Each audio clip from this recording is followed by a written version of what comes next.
Hello, darlings. You've all heard of Marilyn Monroe. Some of you know Bridget Bardot. Well, now it's time for the Cognac Show. I said cognac, ooh, ooh. I said cognac, ooh, ooh, ooh. I'm your bubbly blonde, fabulously dressed to impress.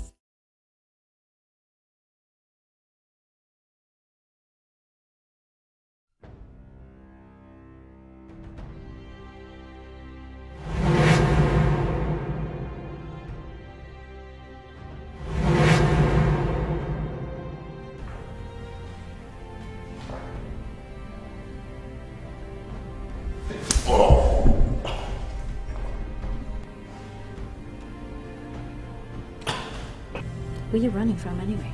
What's the matter, Duke? Can't use your hands? Crooked promoters. Why'd you do it, Duke? Angry managers. One simple task, and you blew it. I put my faith, and I put my money in you. One false move, and I'll blow your head off. What'd you do? Well, I was a boxer. Some boxing chump you are. But nobody gives a rat's ass about you. Makes for some very angry people after me. Who else wants me dead? Jesus fucking Christ, this is personal now. You! And who is that? She's my niece. Yeah, how do I know that?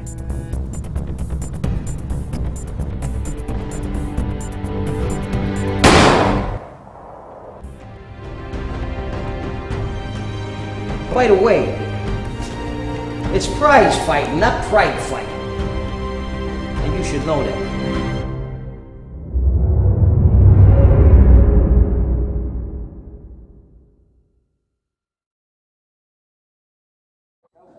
Hello, darlings. Welcome back. I'm Cognac Wellerlane, and we are here at the Anthology Archives for a very special screening of the film Rotten Luck. And I'm here with the star of the film. Introduce yourself to the camera, darling. My name is Mario Bokara. I'm from New Jersey, 30 years old.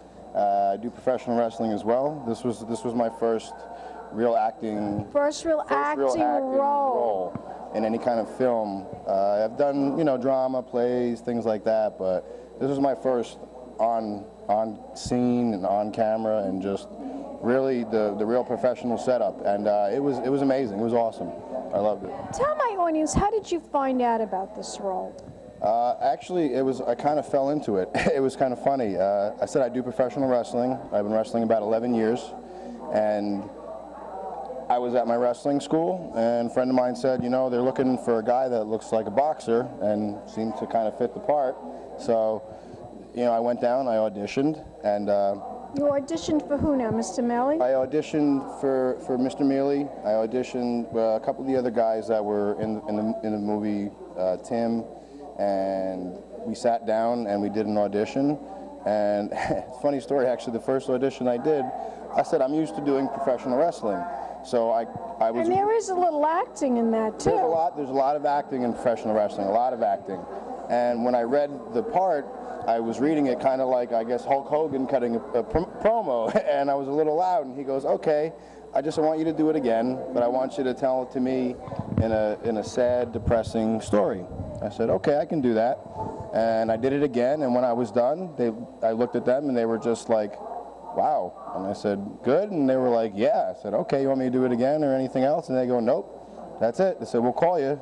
And I didn't really think anything of it. And then next day, it was like noon, and they called me and they go, "You got it." Oh my God! The next day? The next day, they called me and they said, "You got it." And I was like, "Wow." Did they audition other actors, other wrestlers for this part? No. I mean, were you like the only one that they auditioned and they just loved you? No, there was I believe about 3 or 4 other men that auditioned for it. I was the only wrestler that auditioned, but I guess from look, age, everything, and then You were just the all perfect around, fit. they were just like, yeah, you're exactly I what had we no pictured. idea that you were a professional wrestler, and you've been a wrestler for 11 years. Yeah. I had no idea I about started that. wrestling when I was 19 years old. And you do have a following. Yes, I have a couple of promotions that I wrestle for. I have done work before for the WWE. I just actually recently came back from WrestleMania weekend. I was there with the company, with friends and family. I have a friend of mine who's actually working with them now as well, which has been a great connection too. And like I said, I've done stuff for them. Well, you have a fan. You have a fan right now. This gentleman that's filming us is a fan of wrestling. Oh, that's great. Yeah, so he knows he knows who you are. Okay, great, good. Yeah. So yeah, I mean, it's been this past year has been very up and down roller coaster. So now this is like a whole new career for you as an actor in films, perhaps, right? Well, hopefully. I mean, you know, wrestling and acting. We all know The Rock. You know, those guys they've made transitions from wrestling to movies, and the industry alone, wrestling is always going to be my heart and passion. Since I was a little kid, that was it. But acting was my second, and I loved doing acting. It was acting and wrestling. And when I was in high school, they're similar there was too, a lot of similarities in it. I mean, you Yeah. have to be an actor. You have to be able to put on a show, have to be able to darling. put on a show. Absolutely. You got to be an entertainer. You have to be an entertainer. Tell my audience, who is your favorite wrestler, famous wrestler? Famous wrestler? That you look up to, that you idolize, that you want to be just like? Right. I mean, after being down for the weekend, there's probably two guys. Shawn Michaels was a big influence for me because of the fact of he did have. I'm not the biggest guy in the world. Okay, I'm 5'9" and I'm 220 pounds, which at that point now is good. But I'm still not as big. I'm not 6'4" and I'm not 280 pounds. So Shawn Michaels was a guy that was able to eliminate the height issue and the weight issue and allow people to believe what he was doing by just going out there and loving what you do and believing in it. And convincing the audience, right? Right. Now, tell my audience about your character in this movie. The character in this movie is Duke, and he's a boxer, up and coming boxer, and I had a lot of similarities to him actually. The only difference was boxing and wrestling. And so he does both. He's not just a wrestler, he's also a boxer. No, the character Duke itself, he's just a boxer. Okay. You know, yeah, he's a straight up boxer. Okay, so the movie's about boxing. Right, he's a straight up boxer, and it gets involved too with the politics that can go along with boxing and gambling and entertainment businesses, as a lot of people don't talk about, is the behind the scenes Vegas. We know, darling, we know. There's always some kind of politics. We know there's politics involved in all of it. It's all about making money. Right. It's all about money. Everything at the end of the day, bottom line, is about money. Absolutely. So, but I was able to relate a lot to the character. He seemed that he was a guy that was just, he was a hard worker, and he just knew what he wanted, and he was going to do whatever he had to do, and politics came around, and at the end of the day, when you have to choose between your own self-pride and what you believe, or what other people want you to do, and he chose himself. Well, don't tell us the end. No, it's not the end. I definitely didn't tell you the end. Definitely don't tell you the end. No, because my audience wants to know. We want to see the end. No, you have to see. Yeah. Definitely not telling. No, I'm not telling you anything about that. But makes the I cannot wait to see this film. I'm very excited about seeing this movie. Tell my audience, you as an actor, as a wrestler, where can we go on the internet to find out more information about you? Well, I do have business cards. I will get one to you as well. I have a few websites. I wrestle for Ace Pro Wrestling. I do also wrestle for Jersey All Pro Wrestling, but my wrestling name, wrestle under the Workhorse, Mo Sexton. And I'm on YouTube. You can Google, videos come up. And you have a website. I have Facebook, and I have MySpace. Tell my audience the Facebook page. It's Facebook/Mario S. Bokara Jr. Thank you very much. And you're welcome. And we will be back in a moment, darlings, with more interviews right here at the Anthology Archives for the screening of Rotten Luck. Keep watching. Pink Champagne Kisses.